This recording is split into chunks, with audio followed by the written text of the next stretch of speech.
ఆంధ్రప్రదేశ్ కొత్త ప్రభుత్వం ఏర్పడిన తర్వాత టీటీడీ చైర్మన్ పదవి మీద చాలామందికి ఆసక్తి పెరిగింది. అయితే అందులో ముఖ్యమైన వ్యక్తి ఢిల్లీలో కూర్చొని 2024 సార్వత్రిక ఎన్నికల్లో జగన్మోహన్ రెడ్డి గారిని గంతదించడానికి ఉపయోగపడినటువంటి ఒక పెద్ద మనిషి. ఆయన ఆసక్తి చూపుతున్నట్లుగా సమాచారం.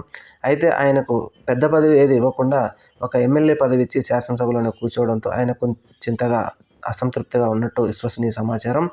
అయితే దీని మీద ఆసక్తిగా ఉన్న ఆయన ఇప్పుడు ముఖ్యంగా వారాంతపు పలుకులైన ఒక పత్రికా యజమాని గారికి ముఖ్యంగా ఆయనకి ఇచ్చినట్టుగా చెప్తా ఉన్నారు.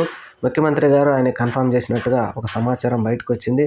అయితే ఇది నిజంగా కన్ఫర్మ్ చేసినట్లయితే మరి ఈ పెద్ద మనిషి ఆ వారాంతపు పలుకులైన ఆ ఛానల్లో కూర్చొని డిబేట్లు జరిగినప్పుడు మరి ఆయనకే శుభాకాంక్షలు చెప్పడం రావడంతో ఈయన ఏ విధంగా స్పందిస్తాడో ఈ పెద్ద మనిషి చూడాలి.